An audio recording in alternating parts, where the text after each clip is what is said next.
You're listening live to Rightside Radio with Phil Williams. It's hard to go wrong when you're on the right side. Rightside Radio. Solid, conservative, and just plain right.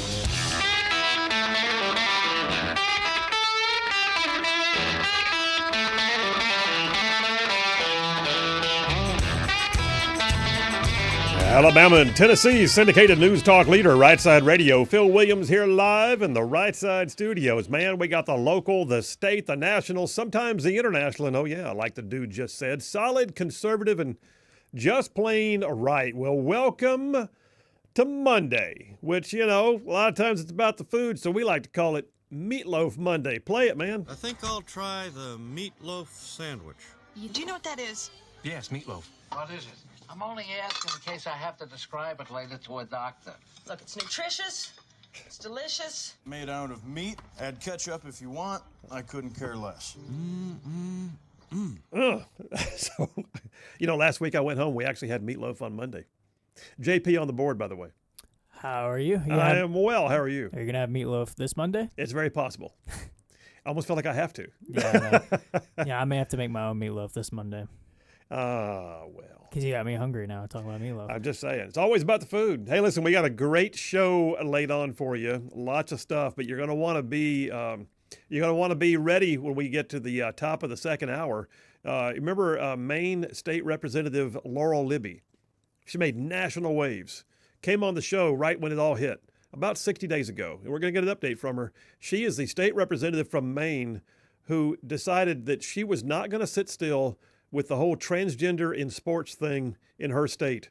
And so she dared to speak out about it and not only got censured by the Speaker of the House, the Democrat Speaker of the House, she has not been allowed to vote or speak on the House floor as an elected representative since that happened. We're looking at it going all the way to the Supreme Court.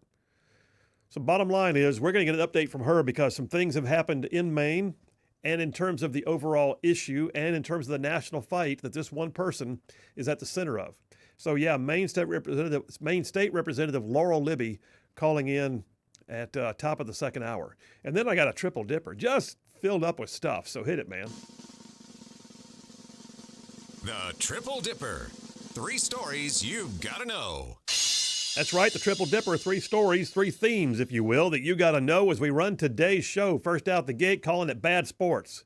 Bunch of bad sports. What am I talking about? Well, the same thing. In conjunction with my monologue and the discussion with Laurel Libby, we're going to talk about what's the latest in this whole just absolutely surreal, somewhat kind of like mystifying, non-scientific, Mad Hatter's Tea Party of guys being allowed to participate in girl sports. Bad sports, that's number 1, Triple Dipper. Number 2, y'all, the woke mind virus is real. Isn't that what Elon Musk called it, the woke mind virus? It's amazing what liberals will say and do. This is not just like Adventures in Woke World. This is like a evidence of someone having mental issues. We're going to talk about what I'm discussing in the woke mind virus as number 2 on the Triple Dipper. And then number 3, is there going to be a war with Iran? Oh, that got your attention, didn't it? Some things happened this past weekend that are worth noting. And let me just tell you, when you take them all in their totality and you begin doing what's called an all-source analysis of things, you're going to find that this over here and that over there and this news report and that thing, that statement by an official, and oh, by the way, what happened in, I don't know, Yemen and then in Israel this past weekend, all tends to make it out to the point that it does appear that military action against Iran is being built. We'll talk about that as number 3 on the Triple Dipper. All right, listen, let me jump on into the Right Side Way opening monologue, and I'll remind you guys that Stan McDonald at the law firm of Wilmer and Lee out of Huntsville, Stan McDonald is indeed the daily sponsor of the Right Side Way monologue, and I'll tell you more about Stan here momentarily. But I'll start off by saying, y'all, there's a fight ongoing. It's a fight for our kids. It's a fight worth having. It's not just a fight for our kids' innocence, by the way. It's a fight for their very lives, for their hearts and their minds, for the right for us to love our kids, raise our kids, and educate our kids. And yeah, like I said, it's a fight worth having. So watch the news. In the midst of all the stories on foreign policy and wars and rumors of wars and economic trends and judicial action and who's running for what office, in the middle of all of that, you're also going to find that there are near daily stories that deal with what I would call cultural issues. An attempt by the left to transform the values, mores, thoughts, likes, and dislikes of our very culture. And I would hazard the guess that over half of those stories deal with how the left seeks to grab the hearts and minds of our children and then supplant the rights of parents to raise their children. In the last few days, a story broke about a high school athlete in Maine. You can already tell where I'm going with this, but first let me remind you that the government of the state of Maine has been belligerently clinging to their government-sanctioned belief that gender is fluid somehow. And there's nothing wrong with men competing against women as long as they declare themselves to be a woman. Simple as that, right? How do you feel today, Jim? Well, I feel like my feminine side's more dominant today. Fine, Jim, you can just march your 6'3", 300-pound self over there to the girls' side of the gym and just have at it. Look, Maine is not the only one, though. But Maine has become the poster child for transgender ideology in schools and sports. So much so that there's been a lawsuit between Maine and the U.S. government now over whether or not the state should continue to receive school lunch funding from D.C., while simultaneously allowing abuses of girls to go on in the same schools. And I'll be honest, I don't mind that the school lunch money is being turned back on, but that was a Pyrrhic victory for Maine. They got some lunch money back, but at what price? They gave up their souls to the little g gods of gender ideology because the agenda was more important than the kids. So, back to the news of what just happened in Maine this past weekend.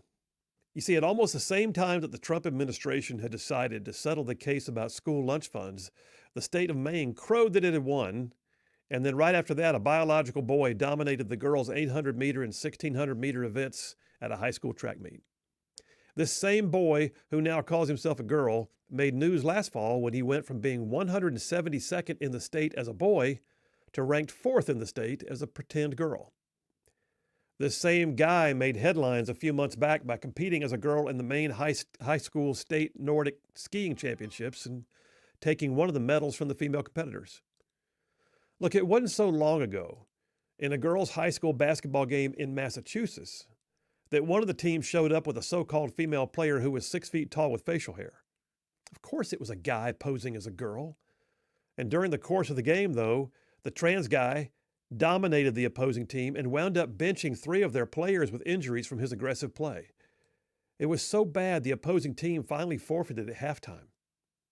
But just as maddening was a statement that was issued by the injured girls' school, which rushed out there to announce they supported inclusiveness. They didn't really forfeit because of him. They just only forfeited because they were worried about having enough players. What?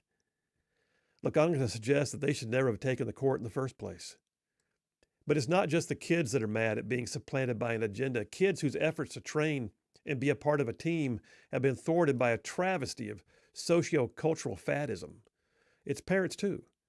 Parents are watching as their kids have their hopes and their dreams and their work ethic cast aside so that a radical agenda can be given mainstream, non-scientific credibility. A survey was done recently by the American Parents Coalition. It found that out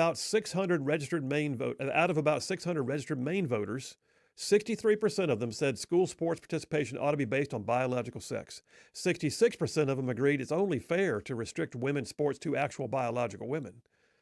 The poll also found that 60% of residents would support a ballot measure limiting participation in women's and girls' sports to biological females.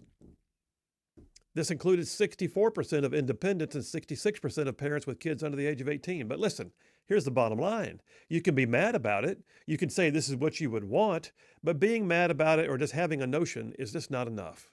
Just not enough. You have to say something at the time. One of the most disturbing accounts that I read in the last few days of the recent Maine track meet where the dude wore out the female competition said that there were actually no parents there who were crying foul. Can you imagine? The guy is whooping girls like left and right, beating their records, leaving them in the dust. And there's not a single parent of a real girl there saying, that's wrong. There's a sports photographer who was there. He said that there were some folks who were cheering the actual dude on. But he didn't hear anybody calling out the issue. Think about that. All the parents of all the girls who were competing and nobody cried foul? Really? But the reasons why people stay silent is too often because they can't stand the idea of having someone call them mean or homophobic. Well, listen, it's not mean to stand up for your daughter. It's not homophobic to say that dudes can't be chicks. It's not wrong to say that naked men don't belong in the girls' locker room. It's just not. But that same sports photographer I mentioned, he said that he got so much backlash for posting pictures of the boy who thinks he's a girl competing in girls' track events, he took down all the pictures. In his words, he said this. He said, quote, "I didn't know what to do. And somebody finally said, well, if you just remove the photo, the debate will go away. So I removed the photo," he said, "and the debate went away." Well, no, it actually didn't. No, it didn't, sir. You went away. You quit. You left the ring before the bell rang. You walked off the field of battle before the fight was over. And that's exactly what the radical left wants. They want sheeple to sit quietly and say nothing when they come for your kids. In the epic novel Atlas Shrugged by Ayn Rand, the author talked about what happens when people decide to meekly accept as a lie the new normal. She said, people think that a liar gains victory over his victim. What I've learned is that a lie is an act of self-abdication because one surrenders one's reality to the person to whom one lies, making that person one's master, condemning oneself from then on to faking the sort of reality that person's view required to be faked. Basically, when I read that, I take that quote to mean that when we choose to live a lie, we have surrendered our will to it. So when we're told there's a new normal and we just need to get on board with it, even when we know it's wrong or harmful or flies in the face of our own faith or our reason, then we've just lied to those around us and we've surrendered our will to that so-called new normal, which is really just a lie. We have then let the new normal become our master. Well, there's a lot of that going on right now. There's a beating down of standards and mores and values into what is being foisted on us as the new normal that we had just better find our happy place with it. Well, we should not. We cannot. We cannot become so benign in our response to all of this that we become just mere sheeple. Sheep that are preyed upon by wolves. This is becoming an everyday event too, by the way. Children are being hurt by leftist agendas. This is a sickness.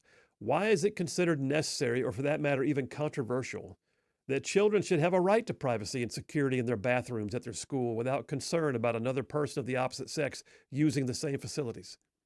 Why is it that we actually have to legislate that mental health counseling at school should only occur with parental consents and parental input?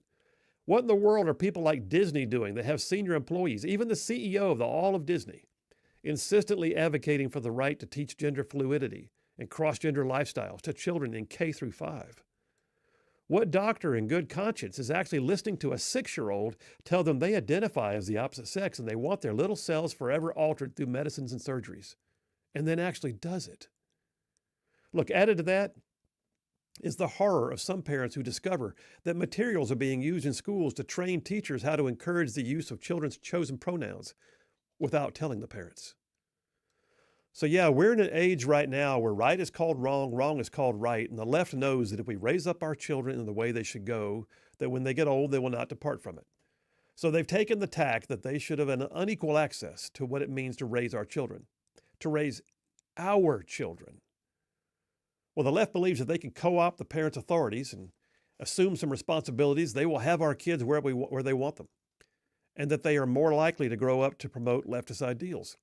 Well, we need to stop shrugging our shoulders, my friends. We need to stop laughing this off as some kind of weird fad. We need to tell our children we have their back. If you show up at your daughter's basketball game and there's a dude on the other team, you need to make yourself known as a parent and insist that he be removed not only from the court, but from the locker room as well. That's not hard. That's just right. And doing right ain't hard. Folks, they want our kids. They want our grandkids. And the fight is ongoing right now. It is real and it is every day. Make no mistake when I say that this is a fight, but it's a fight worth having. To save a generation of young hearts and minds that we love, it is indeed a fight worth having. It's a fight that we have to have. It's a fight that we'd better not lose. And that's a wrap for the Rightside Way. Well, there you have it. And by the way, that's not just out there. It's not just in Maine, up north corner of our nation. It's right here in Alabama. Listen, you've got hospitals in this state and in our neighboring state of Tennessee and others that are conducting these surgeries. And I'm telling you, folks, this kind of thing is an abomination. It's a lie. And we can't give in to it, because if we do, if we pretend it's the new normal, then we've just abdicated our will and sacrificed our kids. Phil Williams, Rightside Radio. Y'all stay tuned. We'll be right back.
And we are back. Phil Williams, Right Side Radio. Solid conservative, just plain right. Just saving the world one soundbite at a time. All right, got to remind you guys, the Right Side Way monologue, which we start the show off with every day, is brought to you by attorney Stan McDonald, sponsor of the Right Side Way monologue. He's a partner at the law firm of Wilmer and Lee out of Huntsville. He's a 30-year veteran in the practice of law. Listen, I know Stan personally. I know his background. I can tell you right now, the man's an OG right side ruffian. I mean, he's been in the mix, in the fray, in the trenches with all the politics and policies that right side ruffians care about for years. He's also a really good attorney.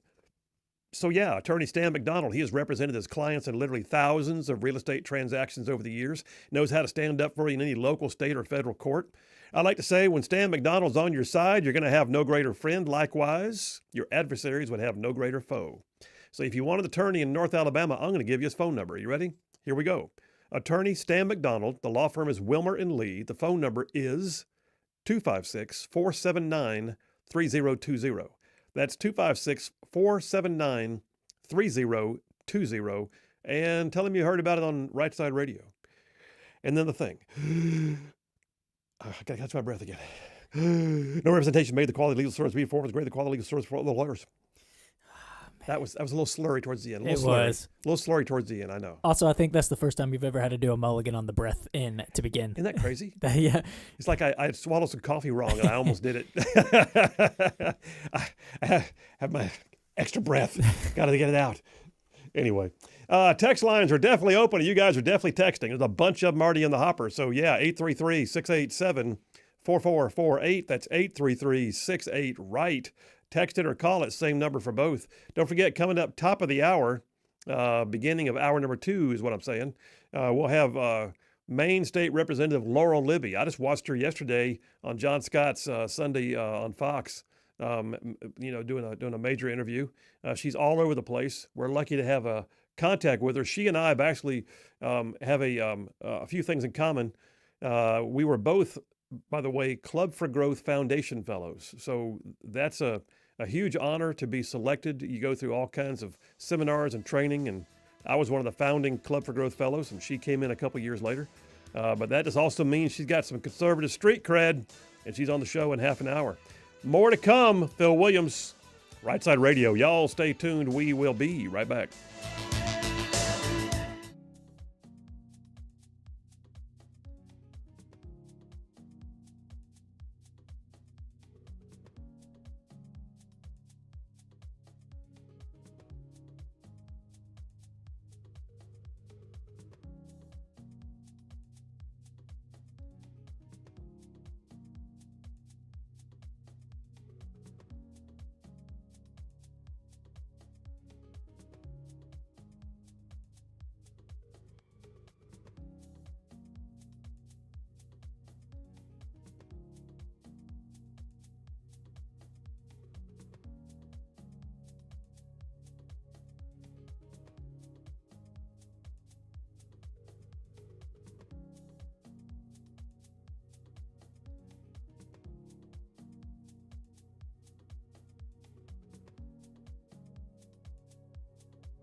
Hey, all you Rightside ruffians out there, you are listening to Rightside Radio, solid conservative, just plain right.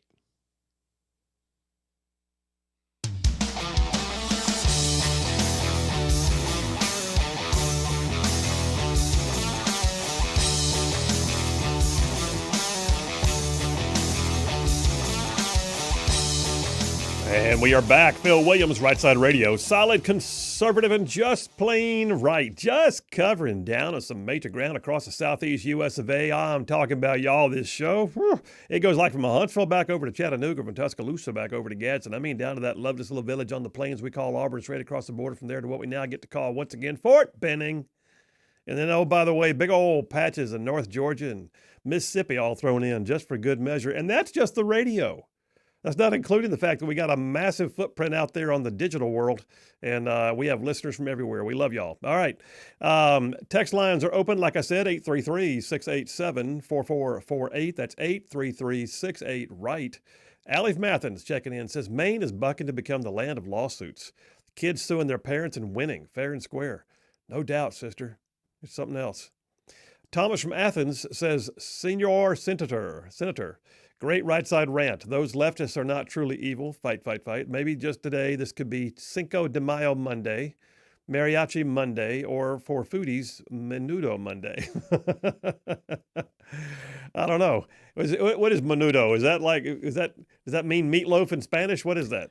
Probably. I can look it up. I don't know what menudo is. Check it and see. What is this?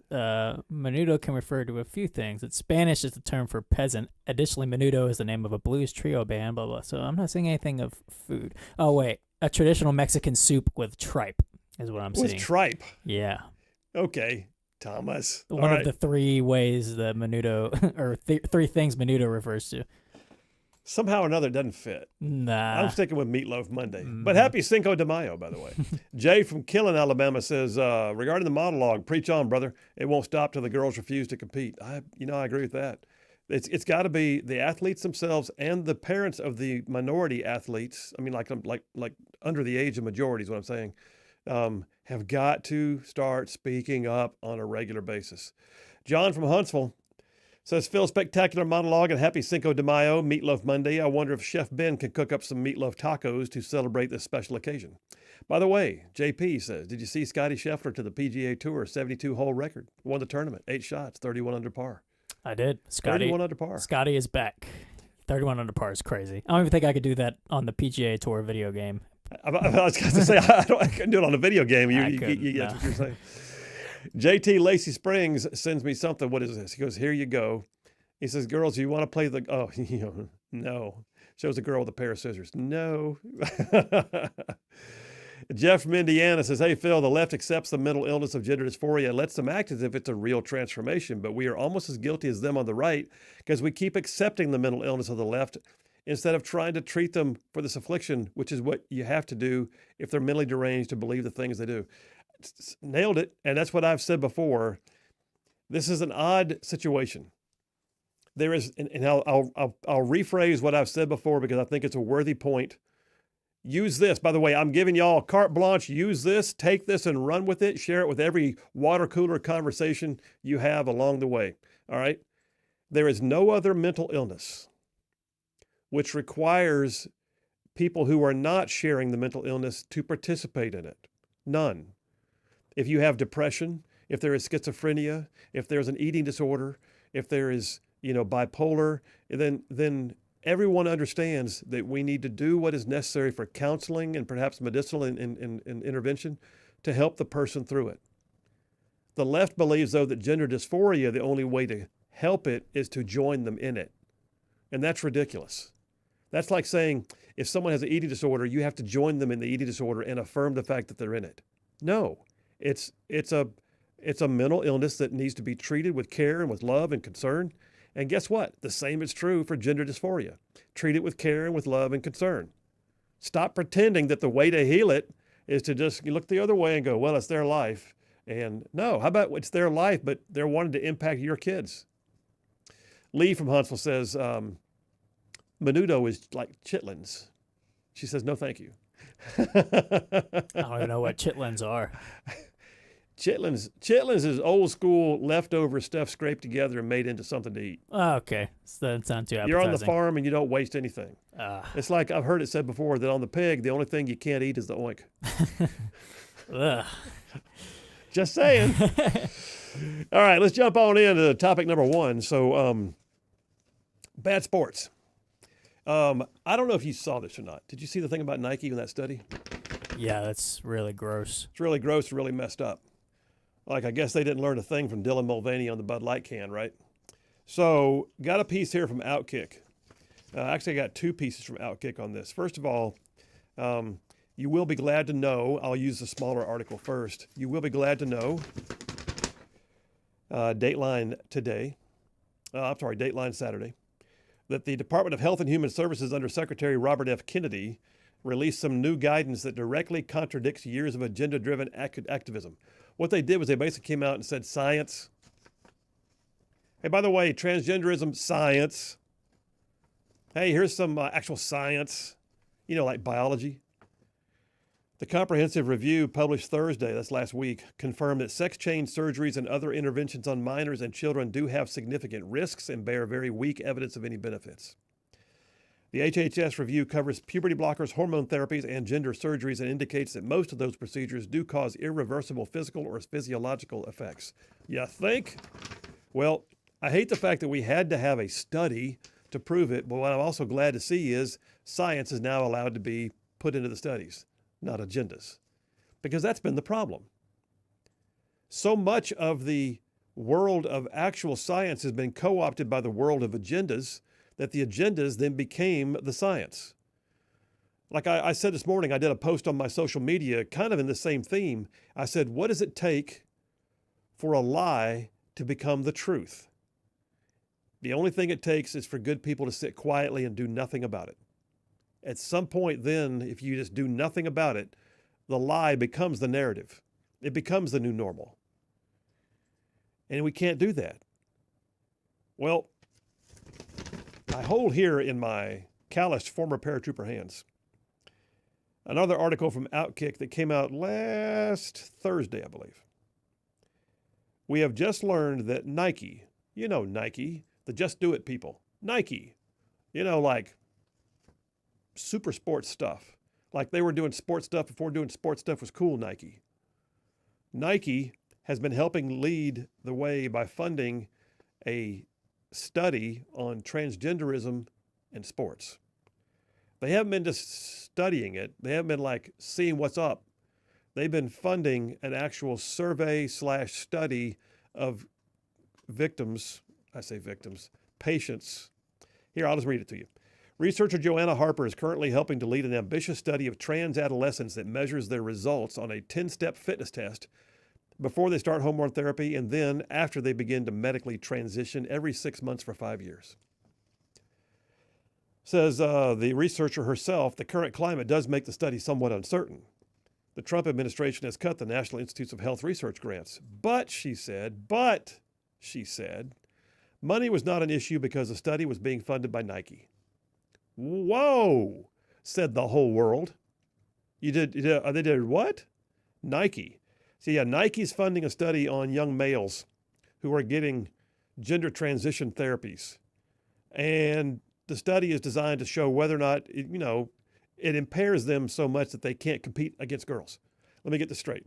You want to know whether or not a dude can take medications that diminish their usual capacities, but would it diminish them so far that they wouldn't be truly competitive in girl sports if they did? That's your study? That's what you're putting your money on? I'm telling you, the woke mind virus is real. Outkick asked the New York Times if Nike had demanded, by the way, this is a New York Times story, if Nike had demanded a correction, but a Times spokesman said, we are confident in the accuracy of our reporting.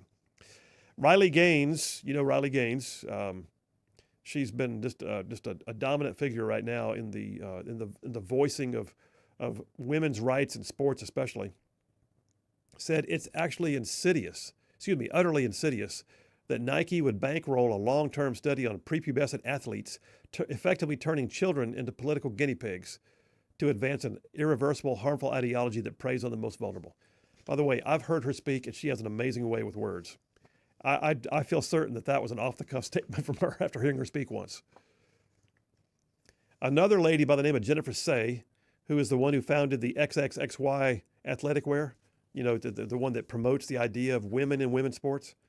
She came out with a great quote. She told Outkick, she said, "Why on earth would a sneaker brand, Nike, be in the business of doing medical experiments on adolescent boys, on anyone for that matter?" She said, "Furthermore, girls are not impaired boys. The idea that we just hamper boys enough that they can compete with girls without standing out too much passively as girls is demeaning and degrading to girls. Nike ought to get back to the business of sports." Well, I agree. And Nike would not answer the mail on this. They kept wanting to know, "Hey, Nike, what's up? Hey, Nike.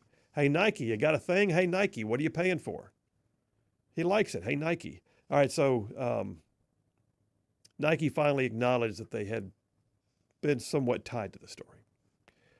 It took a while, but after multiple attempts to reach Nike for comment, a Nike executive finally responded by saying the study had never actually been initialized. It's not moving forward, which means they had an oh crap moment in the boardroom. They had an oh crap moment and they said, "Oh my gosh, Dylan Mulvaney was dancing through their heads." And they said, "Holy crap." And somebody said, "Stop it. Who did this? Why is this happening?" And they pulled back. Okay. You know what? At that point, though, it's almost like the cat's out of the bag. What are you thinking? This is something that I think somebody should be arrested for, because either A, Nike, did this experiment on boys without the parents' consent, and that would be something that somebody needs to get arrested for, or the parents consented to have their sons be studied on like little lab rats, and parents should be arrested for that. So either way, I feel like somebody's got to be held accountable, because that is just so egregious and insane. It's not surprising a little bit, because knowing where Nike's located in the country and the people who are at the top of it, but it's like, come on, somebody's got to be held accountable for that. That's so outrageous. But they do make cool uniforms for Oregon. They do. It's not a good payoff though. Hey, by the way, those in our listening audience on radio, be proud to know that two of the members of the U.S. Senate who were called upon for comment about this were Tennessee Senator Marsha Blackburn and Alabama Senator Tommy Tuberville. So Blackburn says, "Under no circumstances should any company or organization subsidize a study that greenlights experimenting on children and giving them life-altering medications, hormones, and surgeries. Nike needs to immediately come clean about whether it's doing the radical left's bidding." There's that one. Marsha Blackburn, Tennessee. How about this one? Tommy Tuberville, Alabama. "Did Nike not get the memo? 77 million Americans sent a simple message on November 5th that boys are boys and girls are girls," said Tuberville. "Americans are sick and tired of Democrats' attempt to erase women and to deny truths that have been universally acknowledged for thousands of years. Liberal companies like Nike would be well served to realize the woke mind virus does nothing but alienate half their customers." Maybe more than half. Just saying. All right, we're taking a break right now. I spent the entire time right there on one article, but I got a stack. Because, y'all, this subject just keeps on going. Phil Williams, Rightside Radio. Y'all stay tuned. We'll be right back.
And we are back. Phil Williams, Rightside Radio. Solid conservative, just plain right. Just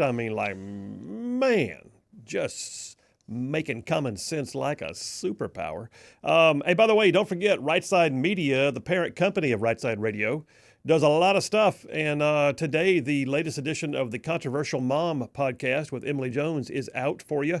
You can find it on our website, rightsidemedia.org, or on all of the places where you find podcasts, to include YouTube and otherwise. So, yes, check it out. Controversial Mom, Emily Jones from Moms for Liberty. Love her work, and we're glad she's one of our contributors. And now they're going to have another JP on sports. Now I'm about to do the wrong name. Out of right field. Thank you very much. That was your brainchild. And it you was. forgot. Then again, it's your work. All right, let me jump back in. Bad sports. So, if you didn't know, I didn't know this. I found this very interesting, and I like the fact that he's doing it. President Trump, has formed what he calls his Title IX investigative team. So the Department of Education, under Secretary McMahon, has a Title IX investigative team. Basically, it's apparently staffers whose job it is to make sure that you don't have local school boards, state school boards making policies that put transgenders into girls' bathrooms and all that kind of stuff. Well, guess what? They're taking action against the state of Washington. One of the school districts there. This is madness. Anyway, Washington Superintendent of Public Instruction, they call it the OSPI, the Office of Public Instruction. He's basically the state school superintendent. Why do they call him that? Is a guy named Chris Reichdahl. Reichdahl is requiring schools to allow biologically male trans athletes on girls' sports teams. Still, to this day, the state superintendent going, you know what? Screw that. We're going to go ahead and do it. All in.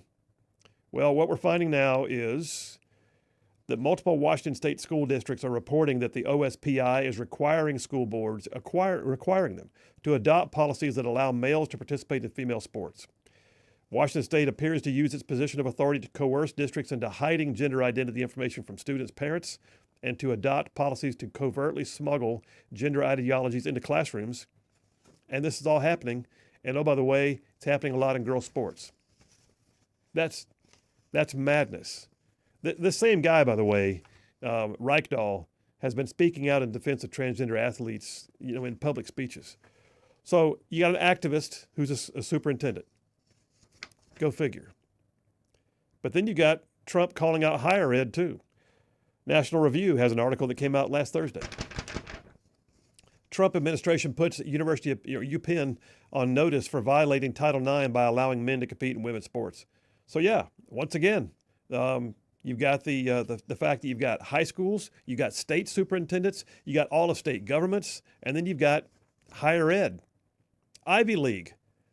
Penn, by the way, if you're not familiar, Penn is an Ivy League institution. They are considered to be a much vaunted school, right? And here they are basically just flaunting the ideas of science in favor of agenda and letting, girls have to just lump it with guys in their locker room. Now, let's talk about Maine real quick before we get to the top of the hour. I've got barely a minute and a half to go and do it, so I'll just kind of touch the topic. State Representative Laurel Libby made waves back in about March, I think it was, maybe February, when she stood up to the Speaker of the House and the Democrat Party who have the majority in Maine. By the way, she is no wallflower. She has been fighting for conservative policies for a while now. But Laurel Libby dared to call out the idea of transgenders participating in girls' sports in her state of Maine, speaking on behalf of her constituencies. For daring to do so and for putting a picture of one of the medal ceremonies with a transgender getting a medal, which was a public image, by the way, on her Facebook page, she was not only censured, she was denied the opportunity to speak or vote on the floor of the House of Representatives despite being a duly elected member of the House. It's unbelievable. Well, what we're watching right now is this fight is ongoing. Her fight, by the way, you'll hear from her in just a minute. Her fight is, we're looking at it going all the way to the Supreme Court. She has filed suit. Her suit was initially dismissed at the lower court level, and she has appealed the whole thing to the U.S. Supreme Court, asking them to intervene on her behalf. Basically, This is a unconstitutional violation of the rights of her constituency, who elected her to do a job that she's not even being allowed to do simply because she is who she is and she has actual opinions that First Amendment says she should have. The whole thing's a mess. But coming up next, we'll let you hear from her directly. She's an amazing person, and she's on with us next. Phil Williams, Rightside Radio. Y'all stay tuned. We will be right back.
You're listening live to Rightside Radio with Phil Williams. It's hard to go wrong when you're on the right side. Rightside Radio. Solid, conservative, and just plain right.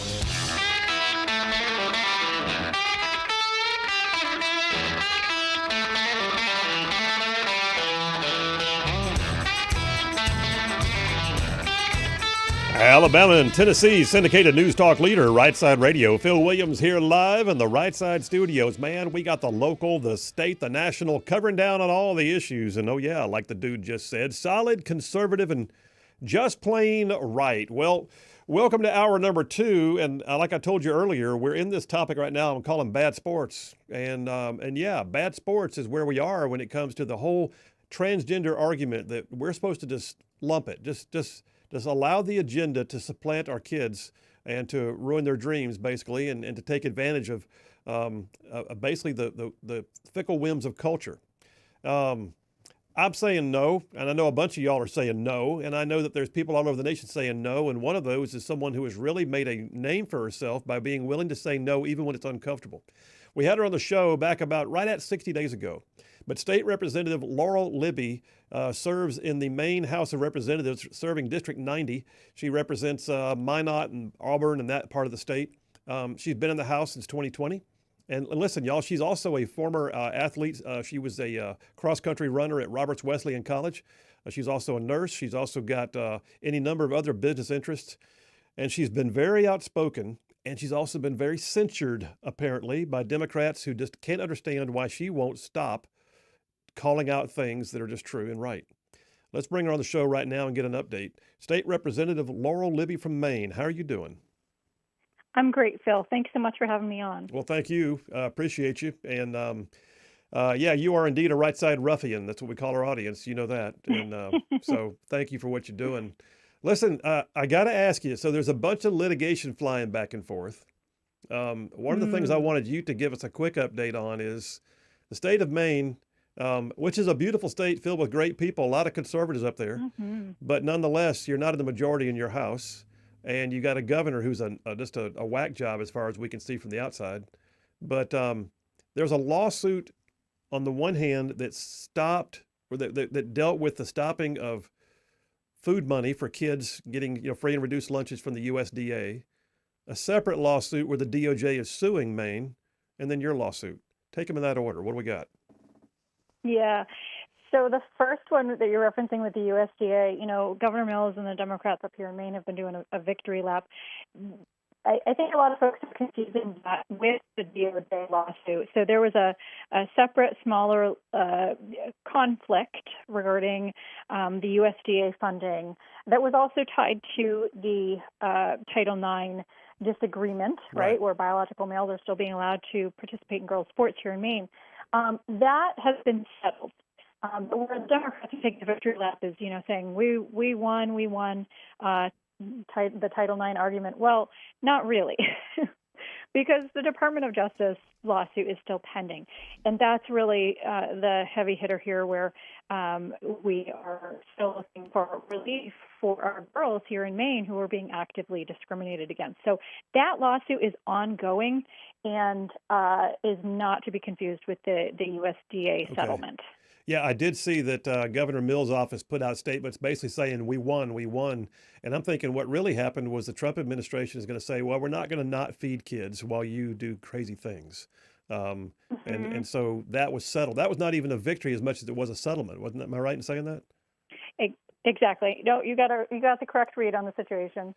Well, what about, so the DOJ lawsuit is ongoing, but then you've got your own lawsuit, which I remember when you came on the show, it was before you had filed it, but I remember thinking, I hope she sues. And you did. But the Speaker of the House and Democrat leadership and the majority have decided you're not allowed to speak or vote despite the fact you were duly elected to do so. What's the status of that lawsuit and where's it going? Yeah, so that lawsuit was filed at the beginning of March, and we filed it in federal district court. And here in Maine, all of the district court judges recused themselves because it turns out the male pole vaulter who won the state championship in the girls category, one of his parents works for the district court here in Maine, the federal district Okay. court. So, so the case moved to Rhode Island, and it was we did not prevail in that court, and so we have moved to the First Circuit Court of Appeals. Now, Okay. the First Circuit Court of Appeals, this is where it gets a little bit tricky. The full case is still pending Right. before the First Circuit Court of Appeals.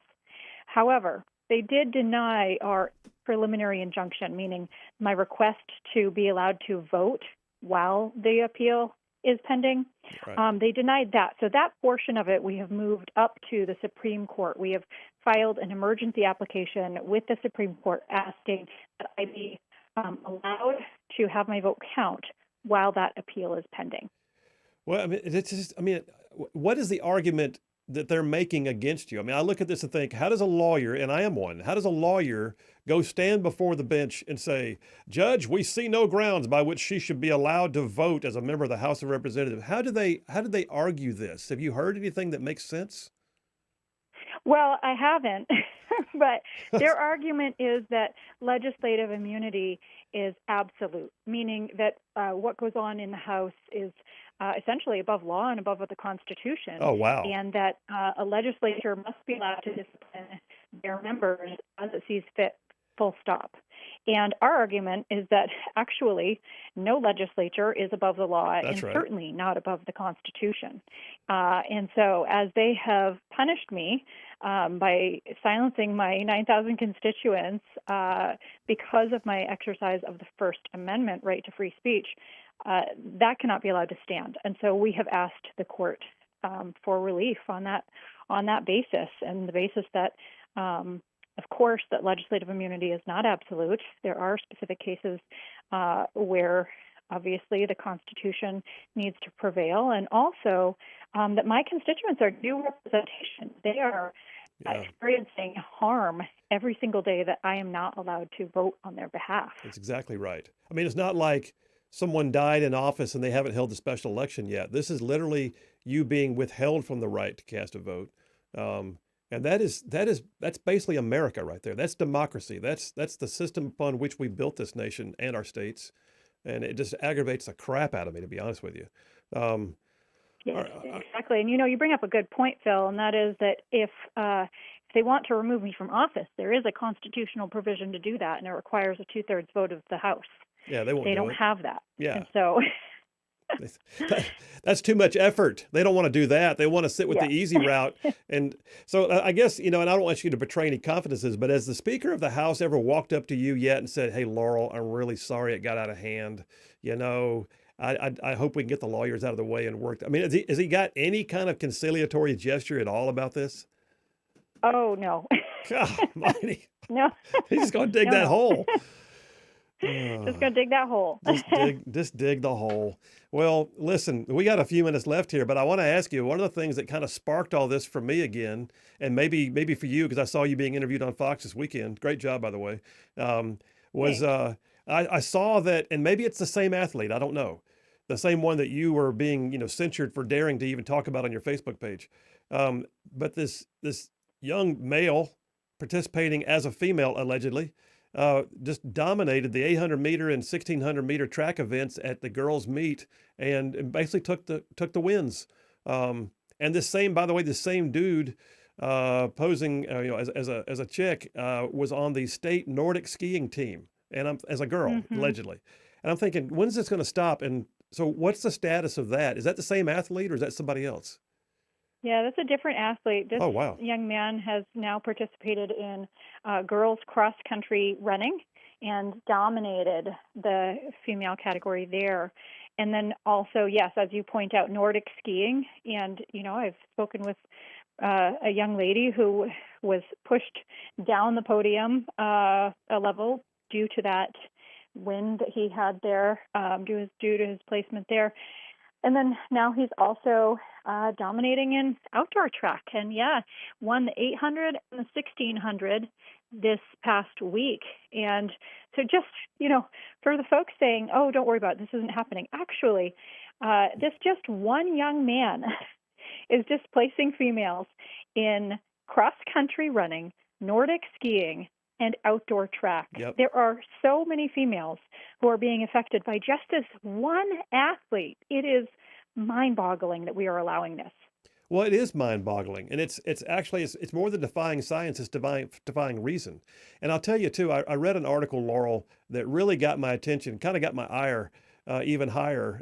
Is there was a sports photographer who said that he had pictures of this athlete, and he's like it's his job. He's a sports photographer, and he had pictures of this athlete up on his website, and he took so much heat for it that he finally took them down, hoping that would quell the debate. And of course, it didn't, because they want you to back down, but they never quit. And then at the same time, he said, and at the meet, I didn't hear anybody complaining about him running. Like basically no parents were calling it out while it was happening. Mm-hmm. Yeah, people are scared too because they see what happens. Yeah. But thankfully, more and more young women are speaking up, not just in Maine, but across the country. And I hope that that continues, because that's what it's going to take. Unfortunately, as we see in states like Maine, that you have the majority party and the governor ignoring the females who are being affected, who are being discriminated against. We need the young women to speak up and say, this is not okay. We need coaches, teachers, parents. We need folks in positions of power in their lives to stand up and say, this is not okay. Yeah, and that's what it's going to take, by the way.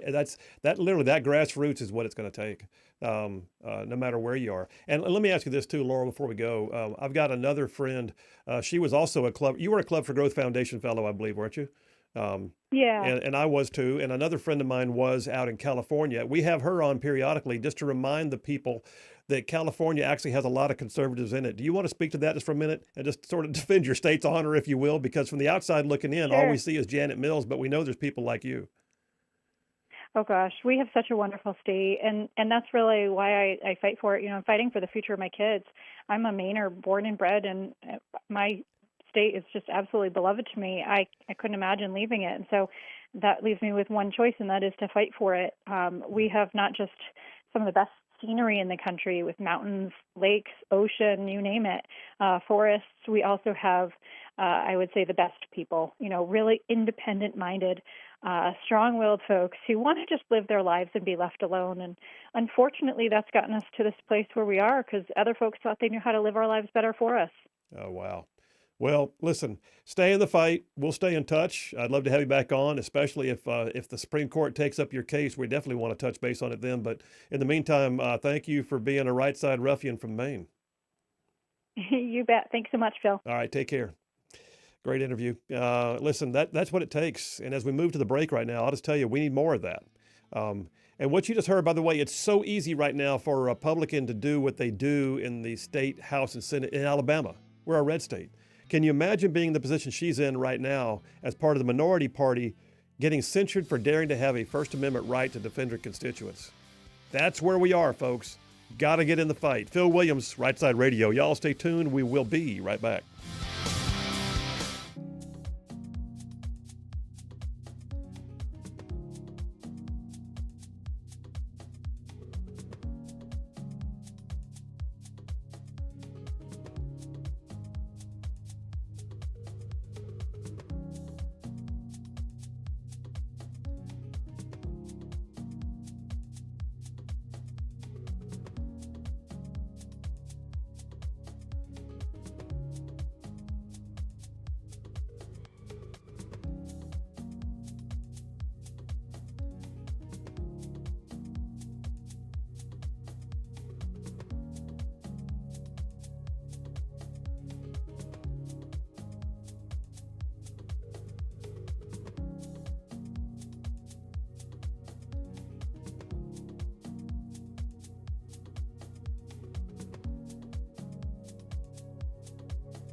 And we are back. Phil Williams, Rightside Radio. Solid, conservative, and just plain right. Just saving the world one soundbite at a time. So that discussion we had there a moment ago, by the way, don't think for a second that because that's Maine, you don't have to worry about it. You'd better worry about it because it's going to the Supreme Court of the United States. And what happens in Maine can affect Alabama. So that being said, y'all pay attention. Keep your weather eye on the horizon, right? Keep your head on a swivel and your powder dry, because what happens in Maine can happen in Alabama, especially if they get case precedent that can carry over to other states. So one of the things that I find intriguing, though, is Daily Wire is the only one I've seen do this story. Dateline today. Hold it right here in my calloused former paratrooper hands. Daily Wire. Governor Janet Mills of Maine and her family get rich off the Maine governor's transgender stance. What? Yeah, apparently it says the network of transgender groups surrounding Mills and her family, according to Daily Wire, are paying them handsomely. And it could shed some light on why Maine's leadership seems unwilling to budge. Mills's continued support for these policies does seem baffling given how unpopular they actually are in Maine. Listen, they may have a majority of Democrats in the House and in the governor's office, but the polls show, even though it's not a vast spread like 60-40, the polls still show that there's a majority of the state that doesn't like where all this is going and wants it to stop. And like I said, part of it is going to the Supreme Court of the United States. And the case precedent set on this is going to impact every state potentially. I got a call real quick I'll take right before I go to the break. David from Capshaw, how you doing? I'm doing pretty good. Hey, I was thinking regarding the male trans athletes, maybe we should use reverse psychology on a national level and seriously keep pounding the media and remind them how much men are better than women, so much so that our mediocre athletes are kicking butts of women in women's sports. And how you don't have women dominating men's sports. Maybe that will embarrass everybody and get their ire up and say, hey, we can't have this. Somehow, and while I appreciate what you're saying, somehow I don't think it'll even sway the day. I think they're so wed to this ideology right now that they can't even give in to actual, actual cogent arguments like that. I'm sure you're right. Yeah. Thanks, David. Appreciate the call, man. Appreciate you listening in. All right. We got a bunch of text messages that I'll be catching up on here. I'll grab a couple of them right now. John from Harvest says, sure would be helpful if people would let their displeasure of the choices these companies are making be known with their pocketbook. That's talking about Nike. Would agree with that. By the way, I've stopped buying Nike stuff. Ken from Harvest says, so what would the Democrat reaction be if a transgender man beat an illegal alien girl in a track meet? Would it be fun to watch? That's, can we just find out? How about this? What if Kilmar Abrego Garcia declared himself to be a transgender and wanted to come back to America and compete in women's sports? We're building quite the case study here. There's too much going on in that scenario. And he was going to be all about environmentalism and the Green New Deal. Yeah. And there's too much. Too much. My brain can't handle it. We're getting into jackassery now. Yeah. Jeremy from Madison says Laurel Libby there has a real constitutional crisis. Yes, she does. And it's listen, I think if we find that if they can tell elected members, we don't like your opinion, so you're not allowed to vote anymore, then what good are elections? What good is it to actually elect someone to office if they're not in the majority, because then they could go down there and not even be allowed to do their job? I'm sorry, we can't get your vote today. Why? Well, because you didn't speak right. You didn't act right. You didn't dress right. You didn't think right. Where does it stop? Jerry from Decatur says, the Nike swoosh means winner. What a farce. To side with transgenderism is wicked, just calling it what it is. Airborne, says Jerry. Airborne, Jerry.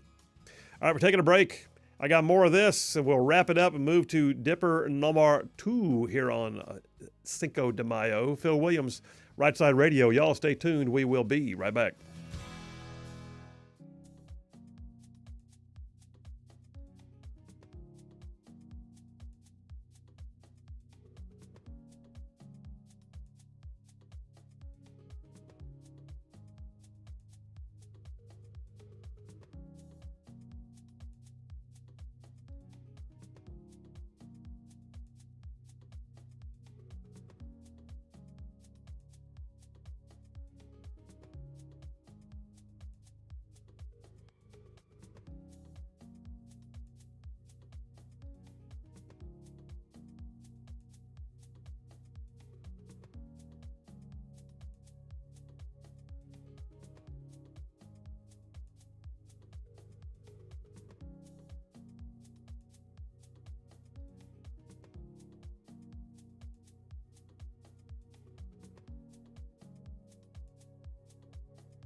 Rightside ruffians out there, you are listening to Rightside Radio, solid conservative, just plain right.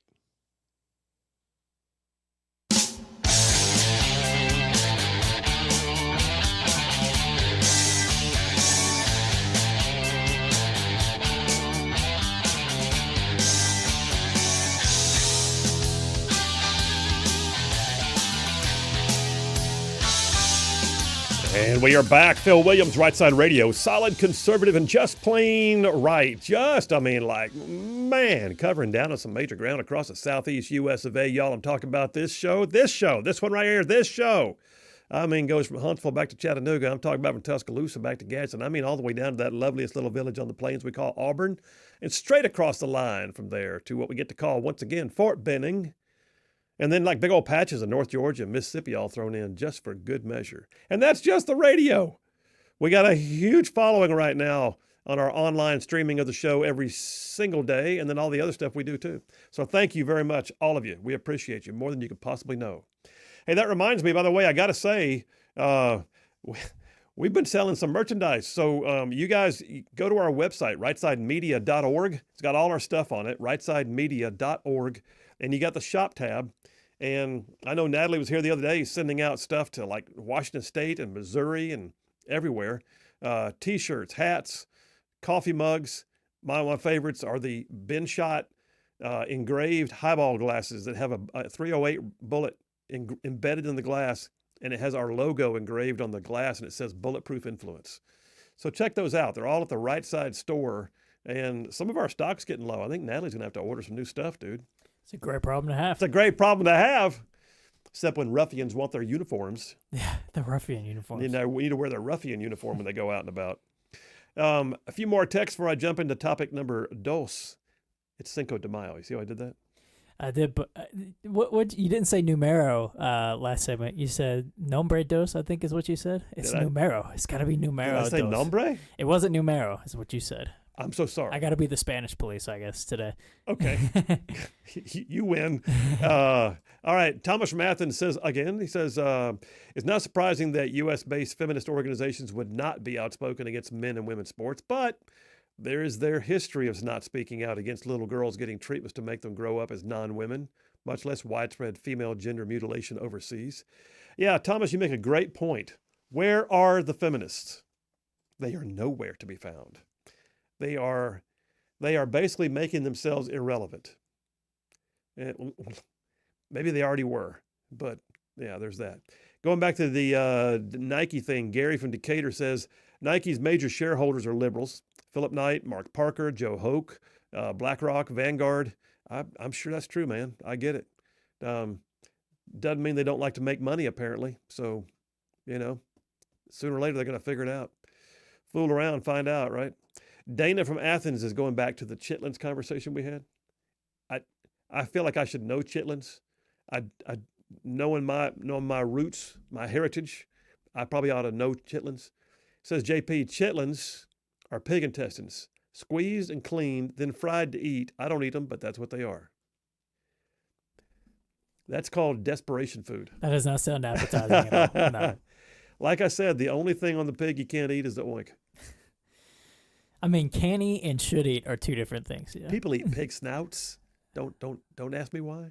People eat pigtails. People eat pickled pig's feet. Come on. I've seen dogs eat pig ears for That is true. And then of course you got, everything else. Everything else. Everything else. I guess if like you said, it's necessity food. And then there's mountain oysters. You know about mountain oysters, right? Okay, I'll let you look that up. Yeah, I'll look that up. Mountain oysters. Go ahead and just check out what a mountain oyster is. My audience is laughing right now. They're realizing you're about to get an education you did not want. Oh my gosh. Why? Mountain oysters. There you have it. I guess they had to make the name not what it actually was to trick people. Y'all, I'm just wishing right now you had seen his face when he. Matthew from Trinity says Nike's given proof to the idea that real Nazis live on the left. Wow. So this is Joseph Mengele level experiments on human beings. Wow. Oh, that was sobering. There I was laughing and I came into that text, but thank you, Matthew. Lee from Huntsville says, with regards to chitlins, no, menudo. Menudo is like chitlins. No, thank you. It's not intestines. It's. She's saying it is intestines, so it is intestines, just like tripe. Okay, and it smells like, and she has a little doo-doo pile when cooking it. I'm not even going to want dinner at this point. Bama Grant from Huntsville. I just lost my text. Hang on a second. Let me scroll back down. Bama Grant from Huntsville says, for pigs, okay, yep. I'm just going to stop there. I don't even want to read the rest of that. I'll read it. He says, for pigs, you eat the rooter to the tutor. It's odd, but it's true. JT Lacey Springs is saying, once again, chitlins, fried pork, intestines. Okay. Whew. John from Hunt says, Rocky Mountain oysters are delicious. John, we're going to stop. Let's stop, John. Just stop. Jeff from Indiana says, hey, Phil, don't knock pickled pig's feet or pickled pork hocks. And ain't nothing better than a good deep fried pork brain. I'm telling you, man, everything on the pig but the oink. We got some real rednecks to listen to this show. It's just, it's survival food, man. I'm just telling you. All right, let me jump in. Next topic. Our next topic is not mountain oysters, by the way. Thank you. You're welcome. Our next topic, I'm calling it the woke mind virus. You know, I hadn't done an Adventures in Woke World in a while, but all my stories did not have what I would call an ounce of something funny in them. You know, when I do Adventures in Woke World, I actually try to make it something you can laugh at, mock, pretend that that's just ludicrous and sort of silly, and yet there they are trying to be serious. Everything I found was more along the lines of people that are just so rooted in their hate for Trump or their complaints about conservatism or their activism against things that make common sense that I thought it's like a sickness. It's like somebody is literally sick. Oh, wait, what did Elon Musk call it? The woke mind virus. That was his phrase. I'll give him full credit. Woke mind virus. Here's an example.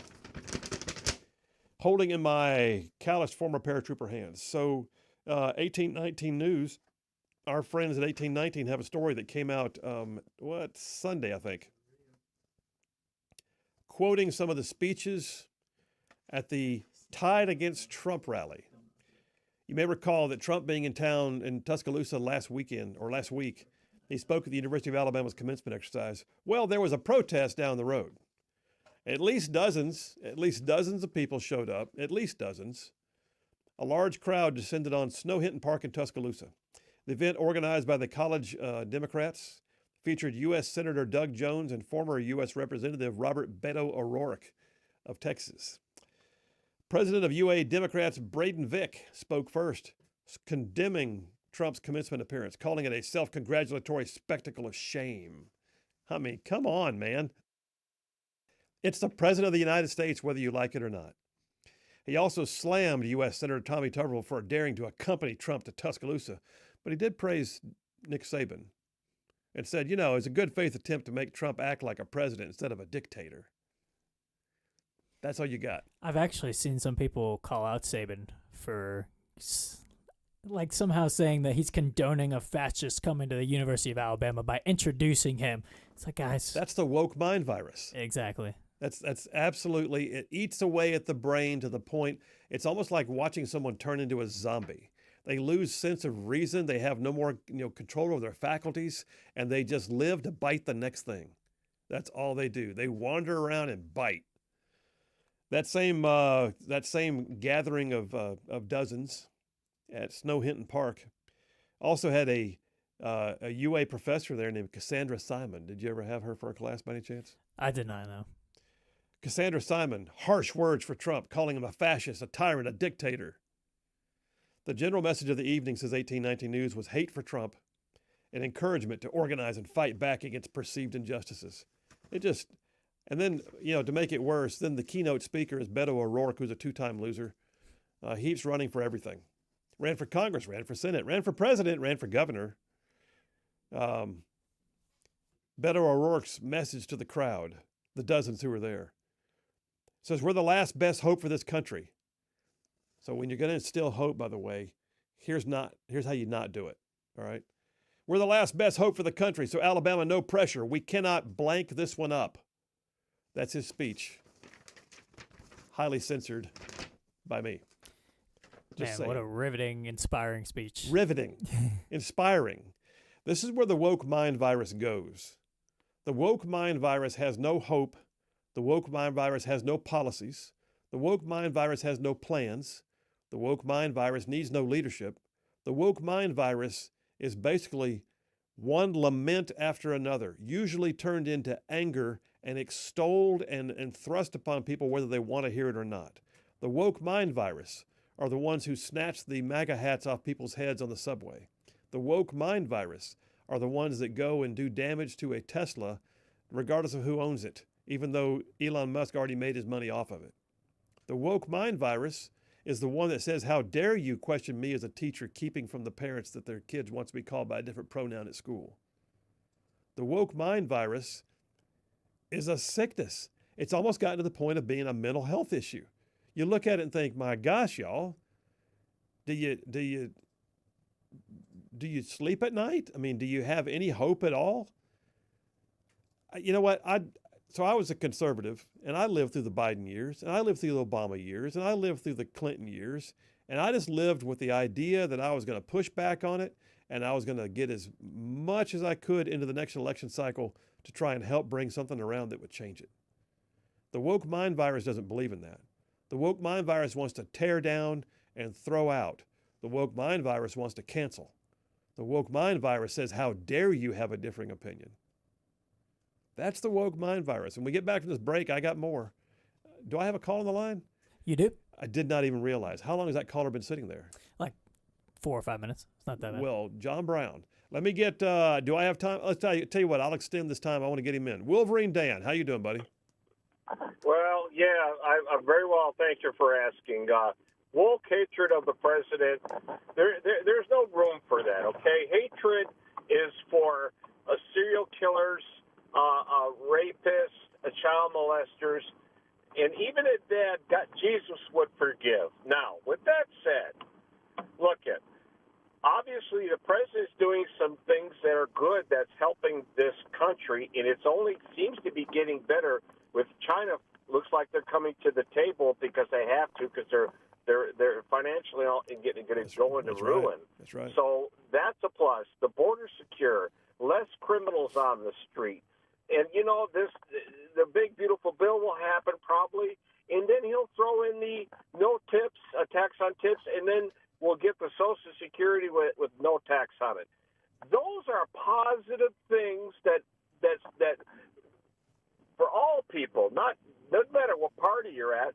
In the other party, you would think they would say, you know what, maybe we should come to the table and let's try to meet them halfway and try to, we want to be involved in this great economy and do something great for this country. But they don't because of their hatred. And listen, hatred is for serial killers, not for presidents. And I don't want to see any president get assassinated, but there's some people on the other side that want that to happen. Phil, we got to stop this. Be adults. Come on. It's not that hard to do. Suck it up. Hey, look it. Trust me, Phil, and I'm kind of long with it. I'll be real quick here, and I'm out. Is that there's so many times where I felt really small when I did something stupid or wrong, and guess what I did? I asked somebody that knew better than me because my ego wasn't that big. That's what we need to do, Phil. I totally hear you. Wolverine Dan, I'm glad I caught your call, man. Take care. Have a good day. All right, see you. See you, bud. All right, take me to the break now. How about that? Phil Williams, Rightside Radio. Y'all stay tuned. We'll be right back.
And we are back. Phil Williams, Rightside Radio. Solid, conservative, and just plain right. Making common sense like a superpower. Several text messages to catch up on. Mike from Florence, reaching back to our mountain oysters, says, there are goats in Alaska. Call that Alaskan cod. Okay. Okay. I'm just going to stop right now. Yep. John from Huntsville says, JP, have you ever tried souse meat? Oh, geez, we're going all kinds of places right now. Souse meat. It may not look appetizing. It's very delicious, especially if you make some souse meat cheese sandwich out of it. Now, you're going to look up souse meat. You know you are. I know what it is, but I'm going to wait to see your face when you look it up because it's a thing. Souse meat.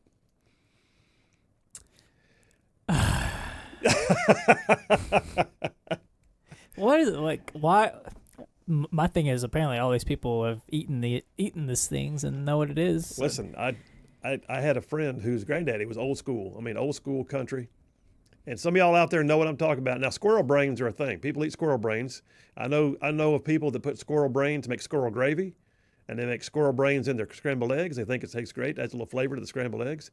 I knew one. Listen, this is gonna. Okay, just go with me. Okay. Go squirrel hunting, and the delicacy was as soon as you shot the squirrel, you lop the top of the head off and suck the brains out while they were raw because they were still hot.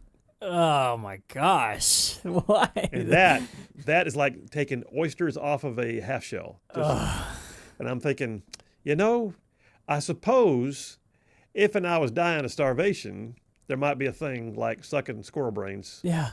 But I'm pretty sure otherwise, no. If I'm in a situation where it takes me there, but I'm not going to choose to suck the brains out of a squirrel, no, I don't think so. Especially not and call it a delicacy. No. But then again, here's the thing. We're so chasing a rabbit right now. I still believe, I've said it before in the show, I still believe there are things that people eat on this earth that God laughs at because he never intended it that way. I almost think he's up there and he'll like call the angels, wait, watch. He's going to eat one. Yeah. Oh, and they all go, oh. Because can you imagine all the angels just sitting going, oh. Yes, I'm sure there's a lot of stuff God watches and like, what are you doing? Yeah. What are you guys doing down there? It just like rolls his eyes and goes, well, I love you in spite of yourself. I didn't know I had to, put in the 10 Commandments, don't eat squirrel brains. I thought that was a given. But here you guys are. Oysters were not meant to be sucked down raw. Yeah. Just saying. Mountain oysters especially. Just saying. Mountain oysters, yeah. Don't call it that. Like, they had to deceive you to eating it, I guess. To call it mountain oysters. There's just, I don't know. Somehow, someone looked at a snail and said, we shall call it escargot and pretend that it is important to eat. What? It's a snail. Escargot. Is that actually what they call it? Escargot? Yeah, snails. I did not know that. Look it up. ESC ARGOT.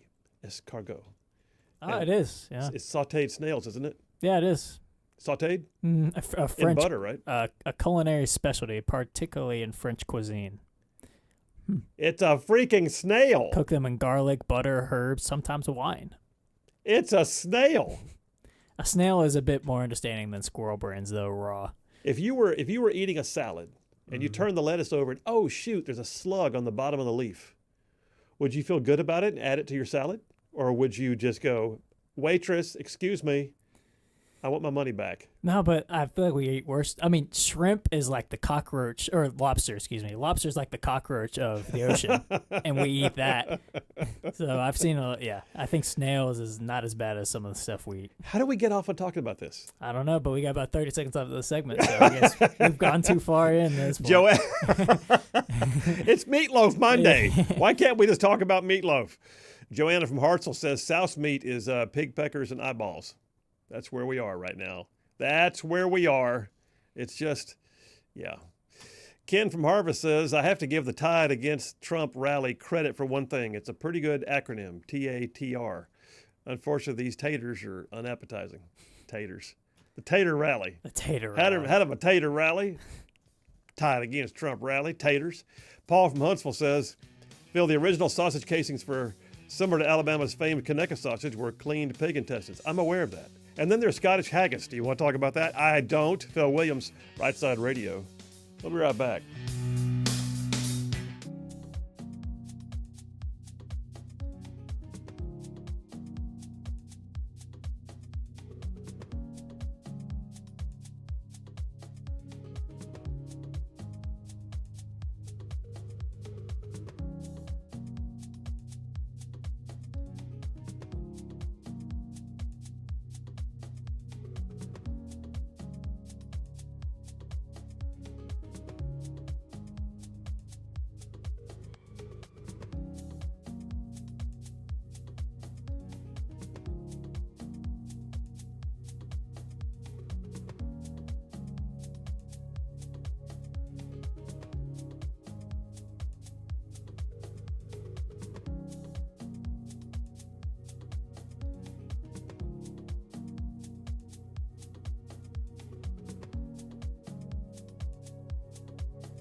You're listening live to Rightside Radio with Phil Williams. It's hard to go wrong when you're on the right side. Rightside Radio. Solid, conservative, and just plain right.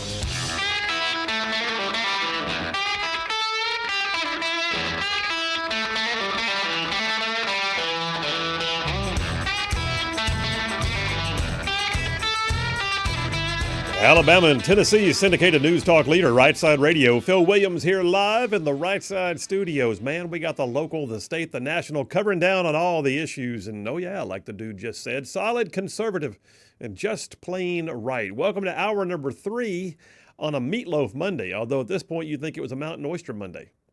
But it's not. It's a Meatloaf Monday. And we're keeping it that way. Just saying. But now I got to get some text messages because we stirred the pot. We have open, pun intended. Yeah, we have opened Pandora's box. We have indeed. Adam from Athens says, if my texture will work, hang on a second. Adam from Athens says, I've eaten many pots of squirrel stew, never even crossed my mind to suck the brains out. And it shouldn't. And it shouldn't cross your mind. Adam, it shouldn't. Unless you're living in the third world. We're living in America. We don't have to suck the brains out of squirrels. Our founding fathers would be disappointed that we've come this far just to do that.